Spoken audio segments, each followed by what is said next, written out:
어떤 분이 그런 일 하시는 거예요. 유튜브가 참 신기하다는 거예요. 어쩜 그렇게 내가 보고 싶은 것을 그렇게 랜덤으로 추천해 주는지 깜짝깜짝 놀란다는 거예요. 유튜브 보면 오, 이게 어떻게 알았지?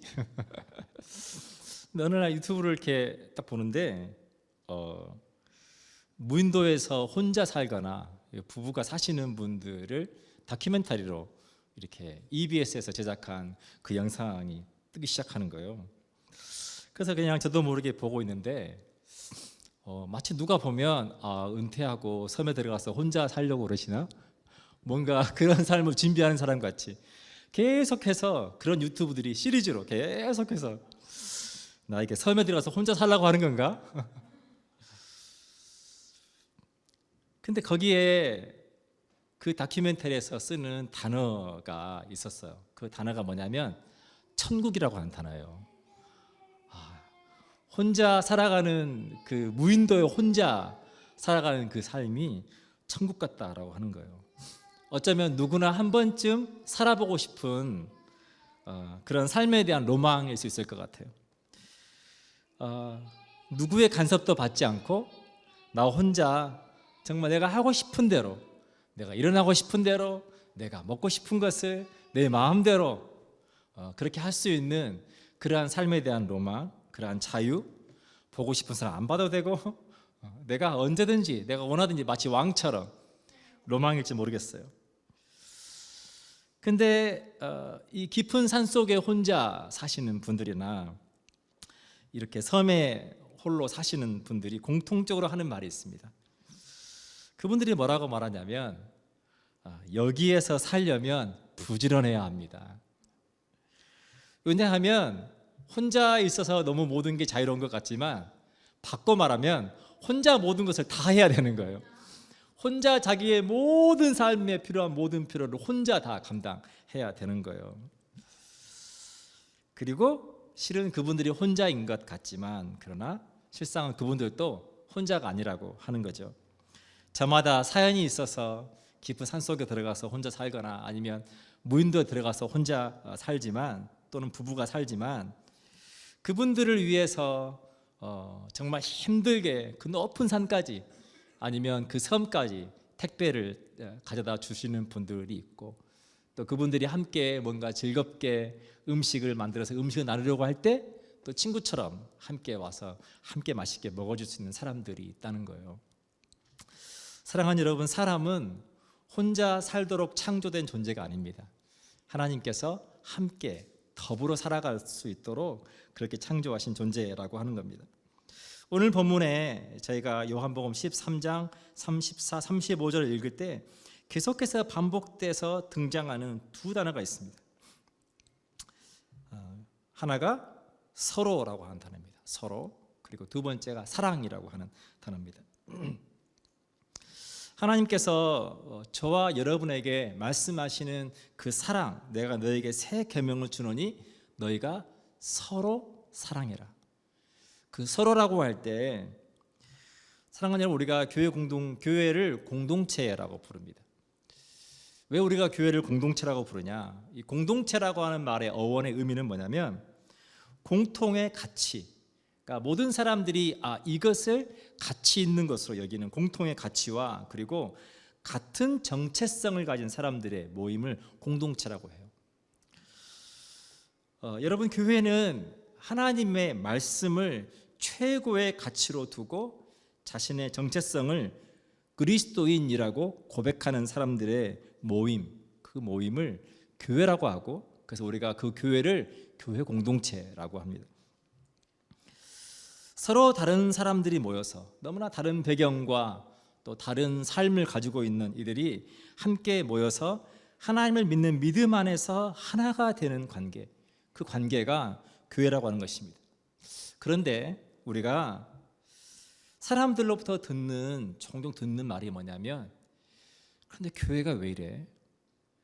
교회에 대한 기대와 교회 안에서 보는 교회의 모습이 너무나 다르다는 거예요. 교회는 적어도 좀 달라야 되지 않나? 라고 하는 기대가 있어요. 그리고 오히려 반대로 오히려 교회가 세상보다 더 못하다라고 하는 지적을 받을 때가 있습니다. 또 그런 이유로 교회를 나오지 않는 많은 분들이 있습니다.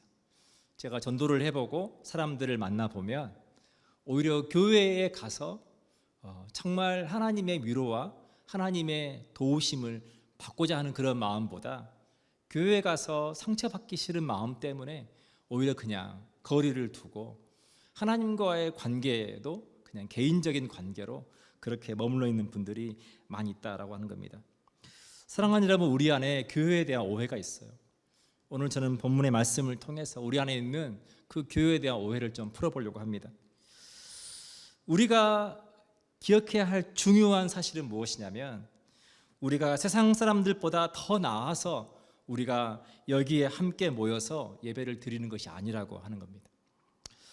마치 우리가 서바이벌 오디션을 거쳐서 그 최종 단계까지 다 올라와서 우리가 탑 10에 들어서 우리가 여기서 예배를 드리고 있는 게 아니라고 하는 거예요. 마치 각 구단에서 가장 뛰어난 분야에 뛰어난 선수들을 뽑아서 그 사람들을 모아놓은 올스타 같은 그러한 모임이 교회가 아니라고 하는 겁니다. 여러분, 교회를 이루고 있는 그 몸의 구성원인 우리 한 사람 한 사람은 우리 여러분 너무나 불완전합니다. 우리는 연약합니다. 그런 우리가 모여서 교회가 되는 거예요. 교회가 건물이 아니라고 하는 것 여러분 너무 잘 아실 거예요. 교회는 건물이 아니라 교회는 믿는 신자들의 모임이 교회입니다.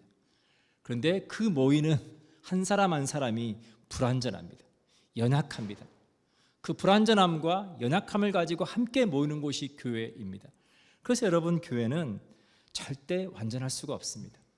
교회 안에서 세상보다 더 나은 모습을 기대할 수 없고 볼 수 없다라고 하는 겁니다. 사랑하는 여러분, 우리가 누구입니까? 우리는 죄인이었습니다. 지금도 여전히 우리는 성화되어가는 과정 가운데 있습니다. 쉽게 표현하면 아직 우리는 공사 중입니다. 모든 것이 끝나고 완성된 상태가 아니라 여전히 우리는 우리의 죄성과 씨름하며 하루하루 믿음 안에서 말씀으로 살아가려고 몸부림치는 공사 중에 있는 사람들입니다. 누가복음 5장 30절로 32절은 우리에게 이렇게 말합니다. 바리새인과 그들의 서기관들이 그 제자들을 비방하여 이르되 너희가 어찌하여 세리와 죄인과 함께 먹고 마시느냐? 예수께서 대답하여 이르시되 건강한 자에게는 의사가 쓸데없고 병든 자에게라야 쓸데있나니 내가 의인을 부르러 온 것이 아니요 죄인을 불러 회개시키러 왔노라. 예수님 이 땅에 오실 때 의인을 부르러 오신 게 아니라는 거예요.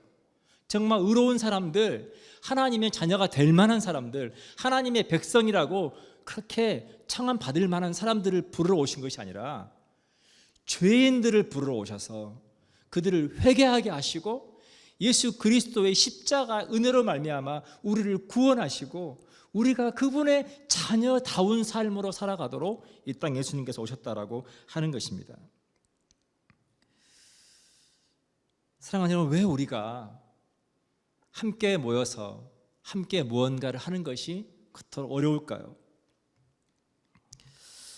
이 나라와 민족마다 민족성이 있습니다.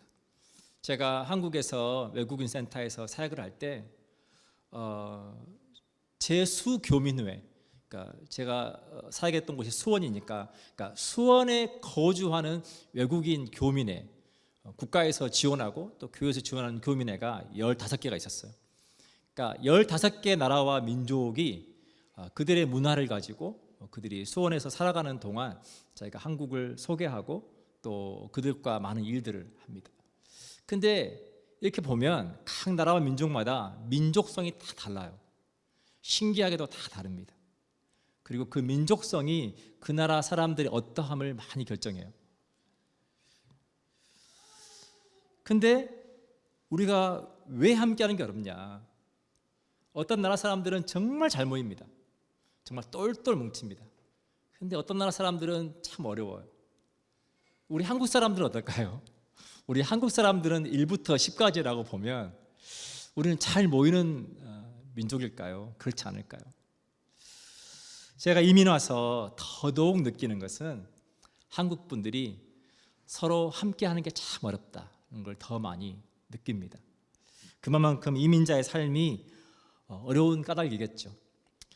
사랑하는 여러분, 우리가 함께 하는 게 어려운 이유가 분명합니다. 왜냐하면 저마다 자기의 입장에서 자기의 생각과 자기의 기준으로 살기 때문에 어렵다는 거예요. 여러분, 여기에서 저쪽을 보면 여러분 여기가 높습니다. 반대로 저쪽에서 여기를 보면 저쪽이 높습니다. 그러니까 똑같은 높이를 봐도 보는 각도, 서 있는 위치에 따라서 한쪽이 더 높아 보이고 한쪽이 낮아 보인다라고 하는 거예요. 그래서 제가 공사를 할 때는 반드시 꼭 필요하고 사용하는 도구가 이 수평자라고 합니다. 수평자를 가지고 딱 기준을 대보면 눈이 아니라 그 수평자가 기준이 되어서 이게 지금 어디가 더 높고 낮은지를 정확하게 구분할 수 있는 거죠. 사랑하는 여러분, 우리 그리스도인의 삶 가운데 그렇게 우리 삶의 정확한 기준이 되어주는 것이 하나님의 말씀이라고 하는 거예요. 그러니까 우리가 하나님의 말씀이 기준이 되지 못하고 우리 각자의 생각과 우리 각자의 삶의 방식이 기준이 되면 각자 자기의 입장에서 자기의 생각으로 신앙생활하기가 쉽다라고 하는 겁니다. 사사기 17장 6절에 보면 그때에는 이스라엘의 왕이 없었으므로 사람마다 자기 소견에 옳은 대로 행하였더라. 이스라엘의 왕이 없었으므로 하나님께서 그들의 왕이 되어 주셨지만 그러나 그들이 하나님을 떠나 우상을 숭배하며 그들과 하나님과 전혀 무관한 삶을 살아갈 때 그 삶을 하나로 설명해 주는 것이 그들이 각자 자기 소견에 옳은 대로 행하였더라. 자기의 기준으로 자기의 삶을 살았다라고 하는 거예요.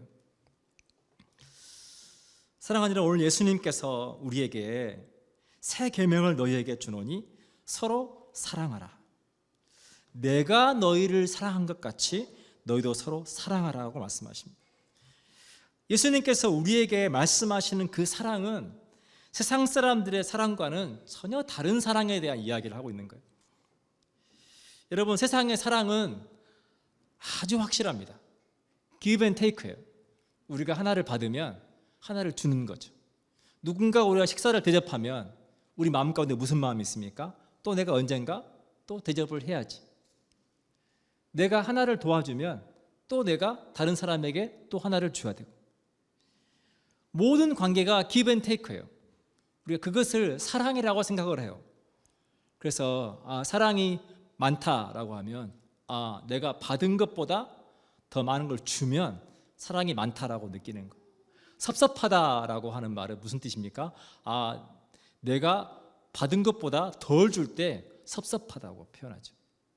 모든 관계가 give and take예요. 근데 그거를 사랑이라고 생각한다는 거예요.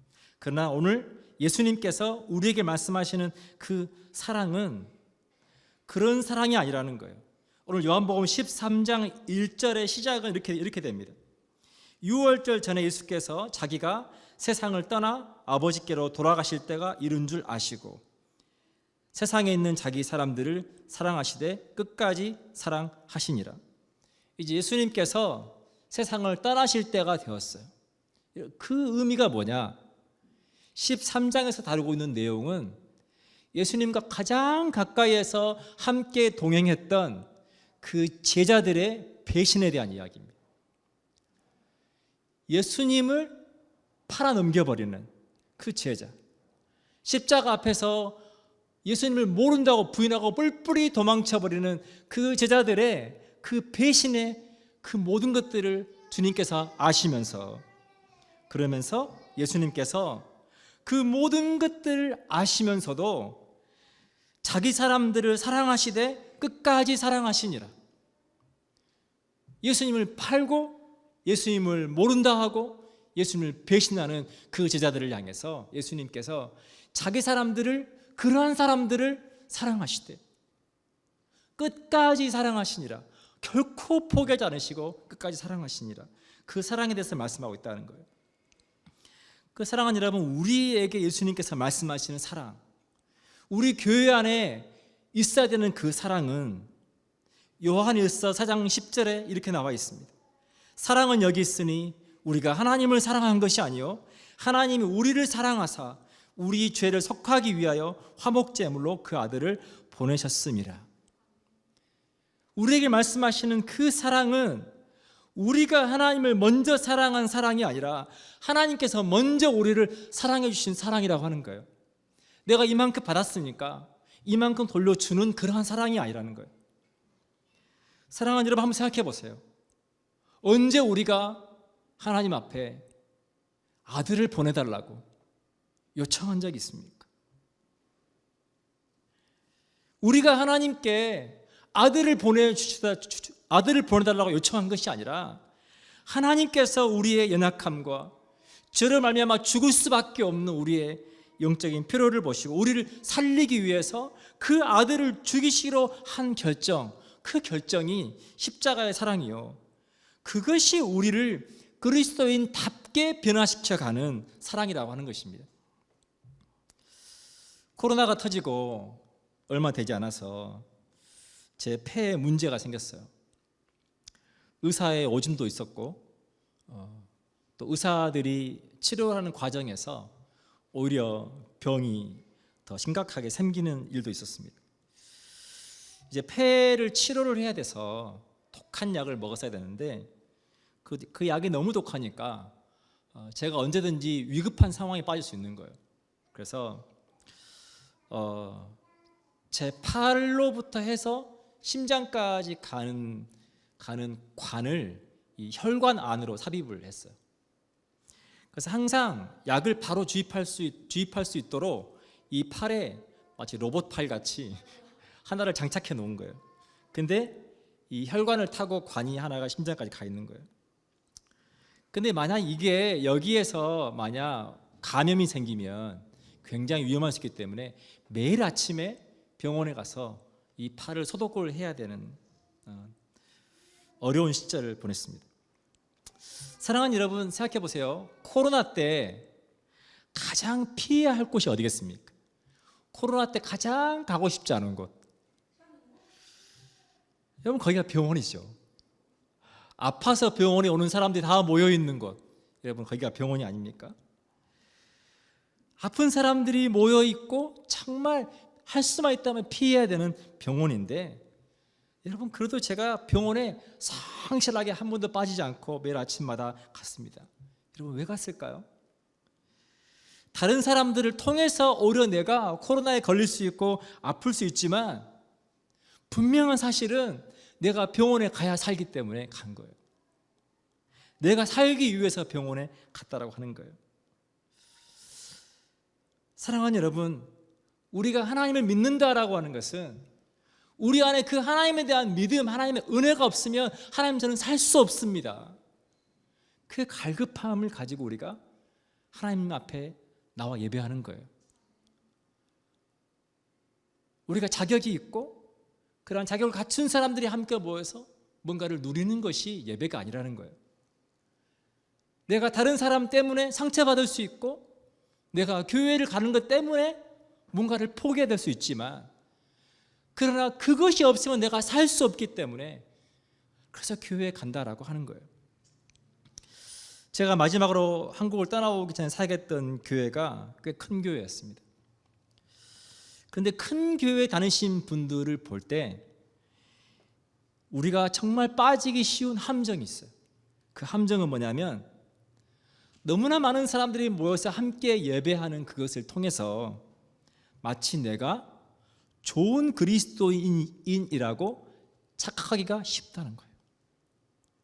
내가 좋은 교회를 다니니까 내가 마치 그 안에 함께 있으면 왠지 내가 좋은 그리스도인인 것처럼, 마치 내 신앙이 너무 좋고 내 믿음이 너무 좋은 것처럼 그렇게 착각하기가 너무 쉽다는 거예요.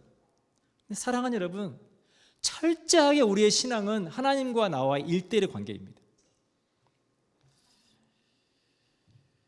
우리가 함께 모여서 예배드리는 예배는 마치 늘 때가 되면 연예인들이 함께 모여서 상을 받는 그 연예 대상 시상식이 아니에요. 선택된 소수의 사람들이 상을 받고 축하하는 그런 자리가 아니라 우리가 죄인이었지만 십자가의 사랑으로 구원받은 그 은혜를 받은 사람들이 감사함으로 모여서 하나님께 올려드리는 것이 예배라고 하는 거예요. 우리가 예배에 나올 때 반드시 우리에게 있어야 되는 그것이 뭐냐? 우리 같은 죄인을 구원해 주신 그 하나님에 대한 은혜, 그 감사함이 우리 예배에 없다면 여러분 그 예배는 뭔가 너무 중요한 게 빠진 예배가 되고 마는 거예요. 누가복음 21장 1절로 4절에서 예수님께서 한 가난한 과부에 대한 이야기를 들려주십니다. 예수께서 눈을 들어 부자들이 헌금함에 헌금 넣는 것을 보시고 또 어떤 가난한 과부가 두 렙돈 넣는 것을 보시고 이르시되 내가 참으로 너희에게 말하노니 이 가난한 과부가 다른 모든 사람보다 많이 넣었도다. 부자들이 헌금함에 헌금 넣는 것을 보시고 가난한 과부가 두 렙돈 넣는 것을 보시고 부자들이 헌금함에 얼마를 넣는지 액수가 안 나와 있어요. 셀 수가 없거든요. 근데 가난한 과부가 드리는 그 헌금은 셀 수가 있을 만큼 너무 작은 거였어요. 두 렙돈, 화폐 가치로 가장 작은 두 개의 동전을 드린 거예요. 근데 예수님께서 그 이유를 설명하십니다. 저들은 그 풍족한 중에서 헌금을 넣었거니와 이 과부는 그 가난한 중에서 자기가 가지고 있는 생활비 전부를 넣었느니라 하시니라. 액수가 얼마나 많냐, 얼마나 크냐, 하나님의 관심 거기에 있는 게 아니라는 거예요. 우리가 얼마나 대단한 삶을 사냐, 하나님의 관심 거기에 있는 게 아니라는 거예요. 우리가 어떠한 마음으로 하나님 앞에 나와서 예배를 드리냐, 우리가 어떠한 마음으로 하나님 앞에 예물을 드리냐, 그 마음에 하나님의 관심이 있다라고 하는 것입니다. 사랑하는 여러분, 제가 한 번 더 여러분들에게 말씀드립니다. 신앙은 철저하게 나와 하나님과의 1:1의 관계입니다. 아내가 예수를 잘 믿어서 남편이 구원받는 법은 없습니다.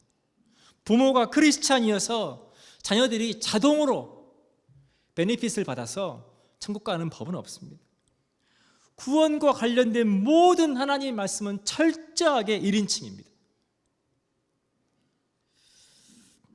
그래서 저희 교회는 부모의 신앙에 따라서 아이에게 세례를 주지 않습니다. 유아 세례를 주지 않습니다. 대신 하나님께서 가정에 주신 선물로 자녀를 여기고 하나님께 감사하며 온 교회가 함께 이 자녀가 잘 성장할 수 있도록 우리 공동체가 함께 이 자녀를 키우겠습니다 라고 하는 공동체적인 헌신과 축하의 마음을 담아서 우리가 헌화례를 드리는 거예요. 왜냐하면 구원은 철저하게 개인의 신앙 고백인데 아직 그 구원을 알지 못하는 자녀를 부모가 크리스찬이라는 이유로 세례를 줄 수 없기 때문에 그렇습니다. 사랑하는 여러분, 교회가 교회될 수 있는 것은 오직 하나입니다. 여러분, 그것은 십자가의 사랑입니다. 교회 안에 십자가의 사랑이 없다, 그거는 여러분 더 이상 교회일 수 없습니다. 우리 그리스도인의 삶 가운데, 내 삶 가운데 십자가의 사랑이 없다, 여러분 그것은 우리 스스로를 점검해 봐야 됩니다. 정말 내가 하나님의 자녀인가? 정말 내가 그 사랑을 받은 자인가? 점검해 봐야 됩니다. 사랑하는 여러분, 오늘 저는 설교 제목을 교회가 세상의 소망이 될 수 있는 이유라고 뽑았습니다. 왜냐하면 교회가 세상의 소망이 될 수 있는 이유는 세상에 그러한 사랑이 없기 때문에 그렇다는 거예요. 세상에 주고받는 사랑, 그러나 주고받는 사랑이 아니라 아낌없이 우리에게 일방적으로 주시는 그 사랑, 조건이 없는 사랑, 절대 포기하지 않는 사랑, 절대 실수하지 않는 사랑, 그 사랑은 교회밖에 없기 때문에 여러분, 교회 안에 소망이 있다라고 하는 겁니다. 사랑하는 여러분, 우리가 서로 사랑할 때 그것이 우리가 그리스도인인 것을 보여주는 열매라고 하는 거예요. 여러분, 사과나무는 철저하게 그 묘목을 통해서 사과나무인 것이 입증되는 것이 아니라 철저하게 사과나무는 그 나무에 열린 사과를 보고 우리가 사과나무라고 말하는 것처럼, 사랑하는 여러분, 우리가 그리스도인이라고 하는 삶을 우리가 철저하게 보여줄 수 있는 것은 하나밖에 없습니다. 우리의 삶 가운데 그리스도의 사랑이 있냐 없냐, 여러분, 그것밖에 없습니다. 사랑하는 여러분, 우리가 함께 공동체로 모여서 예배드리는 우리 지체들의 관계는 여러분 영원한 관계입니다. 우리가 이 땅에서는 우리가 빅토리아에 살다가 어디론가 떠나가면 또 우리의 관계가 끝날 수 있지만, 사랑하는 여러분, 세상에서의 관계는 다 잠깐 있다가 끝나는 관계이지만, 우리의 관계는 우리 모두가 하나님의 영생을 가지고 있습니다. 우리의 관계는 영생, 세상 끝까지 끝이 없는 영원한 관계라고 하는 겁니다. 그래서 여러분, 교회 안에 지체된 관계가 그 어느 것보다 중요한 관계라고 하는 거예요. 한번 보고 잠시 보고 말 관계가 아니라 우리는 영원까지 볼 관계라고 하는 것입니다. 제가 캐나다에 와서 안타까운 것 중에 하나가 무엇이냐면, 우리가 캐나다에 와서 살면서도 너무나 많은 한국 분들이 너무 피곤하게 살아요.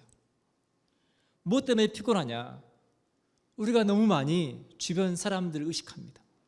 여전히 우리가 캐나다에 살면서도 주변 사람들을 의식하고 끊임없이 비교하고 끊임없이 그 갈등 속에 살아갑니다. 저는 우리가 캐나다에 살 때 가장 큰 메리트가 더 이상 내가 다른 사람을 의식할 필요 없고 더 이상 내가 남들과 비교할 필요가 없는 것이라고 생각합니다. 그 어느 때보다 편하게 옷을 입고 다닐 수 있는 곳이 캐나다입니다. 어떻게 입어도 옷 입은 것 때문에 옷이 왜 이렇게 입었냐 저렇게 입었냐 그런 말이 필요 없는, 그냥 이런 차를 몰고 저런 차를 몰아도 똥차를 몰고 다닌다 이런 말을 들을 필요가 없는, 가기만 하면 되는, 사랑하는 여러분, 여러분 안에 그러한 자유함이 있기를 축복합니다. 하나님은 저와 여러분이 우리가 그런 것으로 서로 비교하고 우리가 그런 것으로 서로 상처받고 아파하는 것이 아니라 우리 안에 있는 예수 그리스도의 십자가의 그 사랑으로 인해서 우리 안에 그 사랑이 경험되어지고 그 사랑 때문에 우리가 기쁘고 감사한 삶을 살기를 원하신다라고 하는 겁니다. 하나님의 사랑은 우리의 있는 모습 그대로를 받아주시는 전적인 무조건적인 사랑입니다. 그 사랑을 입은 자들이 그 사랑으로 함께 모일 때 비로소 교회는 세상이 소망이 될 수 있다라고 하는 것입니다. 마태복음 5장 13절로 16절에서 예수님께서 우리에게 말씀하십니다. 너희는 세상의 소금이니 너희는 세상의 빛이라. 우리가 세상의 소금이요 세상의 빛이라. 무슨 말입니까? 너희가 세상의 소망이다라고 하는 거예요. 사랑하는 여러분, 우리가 소금이 없이 요리를 한다고 한번 생각해 보십시오. 너무 맛있는 음식이 있는데 소금이 없어요. 소금이 빠져 있어요. 여러분, 그 음식이 완성될 수가 없습니다. 우리가 아무리 좋은 곳에 있어도 여러분 거기에 빛이 없다고 생각해 보세요. 캄캄한 어둠만 있다고 생각해 보세요. 여러분, 어떻게 그것이 아름다울 수 있겠어요? 아름답지 못합니다.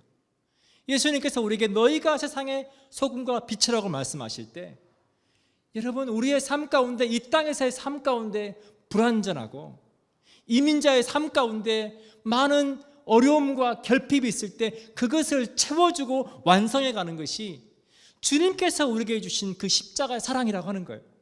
그 사랑이 있을 때 비로소 불완전한 우리가 완전하여지고, 그 사랑이 있을 때 비로소 교회가 교회다워지고, 그 사랑이 있을 때 우리 삶 가운데 기쁨이 있고 비로소 우리가 감사할 수 있다라고 하는 것입니다.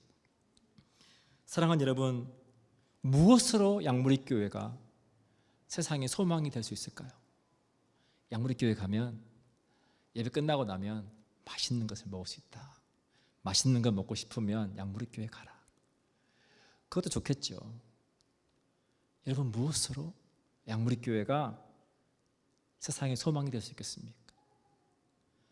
저는 정말 제가 듣고 싶은 이야기는 양무리교회는 달라. 양무리교회 가면 그냥 있는 모습 그대로 가도 돼. 있는 척할 필요 없고, 아는 척할 필요 없고, 잘난 척할 필요 없고, 그런 척할 필요가 없어. 양무리교회 가면 있는 모습 그대로 서로 사랑하는 교회, 사랑하는 공동체가 양무리교회야. 그것 때문에 사람들이 이 자리를 채울 수 있기를 축복합니다. 그 사랑 때문에 사람들이 하나님 앞에 나와서 그들이 하나님 만나는 은혜가 우리 안에 있기를 소망합니다. 기도하겠습니다.